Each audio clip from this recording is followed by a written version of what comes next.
Hello friends, welcome to our channel. ఈరోజు మనం శ్రీ గురుదత్త గీత జ్ఞానపీఠము యోగీశ్వరేశ్వర్లు శ్రీ శ్రీ శ్రీ కళా గోపాలస్వామి మహారాజ్ గారితో మనం ఇంటర్వ్యూ చేయబోతున్నాం. నమస్కారం గురుగారు. జై గురుదత్త. గురుగారు చూసుకుంటే భగవద్గీతలో శరీరం మరియు ఆత్మ గురించి వివరించబడింది. సో దాని గురించి అసలు ఏంటి? శరీరము ఆత్మ అనే అసలు ఆత్మ అనే పదం యొక్క అర్థమే వీళ్ళకి తెలియదు. ఏదో అనుకుంటూ దాని డెఫినేషన్ ఏంటి? ఆత్మ ఈజ్ ఈక్వల్ టు నేను, నేను ఈజ్ ఈక్వల్ టు ఆనందం, ఆనందం ఈజ్ ఈక్వల్ టు చైతన్యం. ఇదంతా కూడా ఒక అఖండమైనటువంటి దాన్ని తెలియజేసేదే. అది అర్థం కాక లేదు ఆత్మ అనే పేరు పెట్టేసేసేది దాన్ని. ఆత్మ శరీరం ఈ రెండిట్లో దేనికి ఎక్కువ ఇంపార్టెన్స్ అంటే, మీరు మీ ఫ్రెండ్ బర్త్డే కోసం ఒక డైమండ్ రింగ్ పర్చేజ్ చేసింది. ఆ డైమండ్ రింగ్ పర్చేజ్ చేస్తే ఆయన గిఫ్ట్ ఇచ్చేటప్పుడు ఆ బాక్స్ మీరు ఇస్తే అతను ఆ బాక్స్ తెరిచి ఆ రింగును ఏలు పెట్టుకుంటాడు కదా. ఆ బాక్స్ని ఏం చేస్తాడు? తలపైన పెట్టుకుంటాడా? పెట్టుకోడు. మరి ఆ బాక్స్ ఉపయోగం ఏమిటి? ఆ రింగ్ ఉంటేనే దానికి వాల్యూ. రింగ్ లేకపోతే త్రూ అవుట్. అది అవసరం లేనిది. సిగరెట్ పెట్టైనా అంతే, అందులో సిగరెట్ తీసుకుంటాడు, తర్వాత ఆ డబ్బను వారేస్తాడు వాడు. సో శరీరము ఆత్మ ఆ రెండు ఇటువంటిది విషయం. శరీరం అనేటటువంటిది ఆత్మకు ఒక ఆలంబనగా, ఒక దృశ్యంగా తెలుసుకోవడం మాత్రమే. కానీ ఆ శరీరమే ఆత్మ ఉండగా గొప్పది.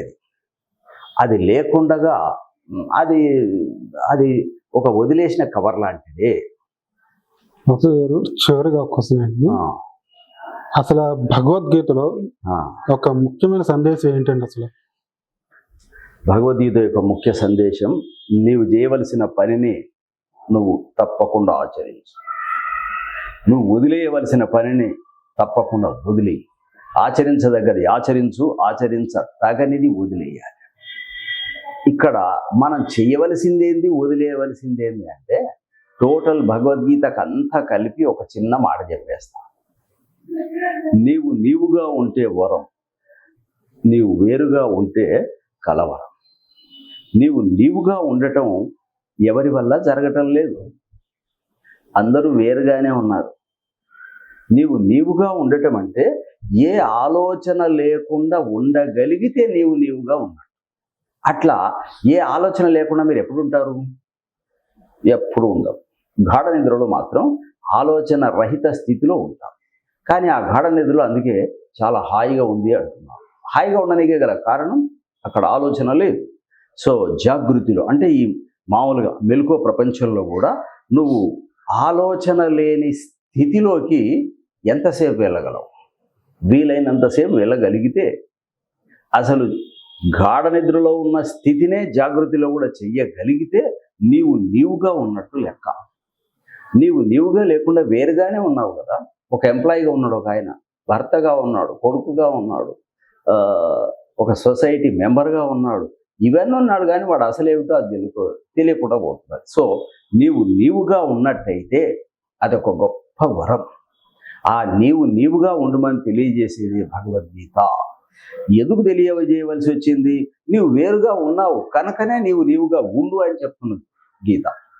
సో ఆ గీతను అర్థం చేసుకున్నట్టయితే ఇప్పటి వరకు 360 మంది భగవద్గీతకు వ్యాఖ్యానం రాశారు. మేము కూడా రాశాము. అయితే భగవద్గీతలో ఇప్పుడు మనకు లభిస్తున్న 700 శ్లోకాలే, కానీ ఒరిజినల్గా ఉన్నాయి 1008 శ్లోకాలు. యుద్ధం పూర్వం చెప్పింది ఒక గీత అయితే, యుద్ధం అనంతరం చెప్పింది మరొక గీత, అది ఉత్తర గీత. ఈ రెండింటిని కలిపితే 1008 శ్లోకాలు అవుతాయి. సో మేమేం చేసామంటే ఈ శ్లోకాలను కూడా వెలికితీసి ఈ యుద్ధ అనంతరం ఉన్నది ఉత్తర గీత, యుద్ధానికి ముందున్నది పూర్వగీత, అంటే 2 భాగాలు అయినాయి. దీన్ని సైంటిఫిక్గా చెప్పాలంటే ఒక మనిషిని 2 భాగాలు చేయాలంటే బొడ్డు నుంచి పైకి ఉన్నది ఉత్తర భాగం, బొడ్డు నుంచి కిందికి ఉన్నది పూర్వ భాగం. అంటే ఒక మనిషిని మనం గుర్తించాలంటే పాదాలు చూస్తే తొందరగా గుర్తిస్తామా, తల చూస్తే తొందరగా గుర్తిస్తామా? అంటే ఇప్పుడు కృష్ణుడు తెలియాలంటే పూర్వగీత కాదు ఉత్తర గీత కూడా తెలిస్తే సరిపోతుంది.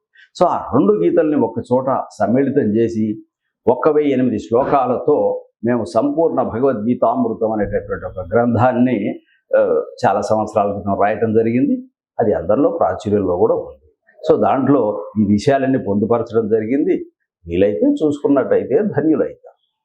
ఒక చాలా ముఖ్యమైన విషయాల్ని మన ప్రేక్షకులకు అనేది తెలియజేశారు.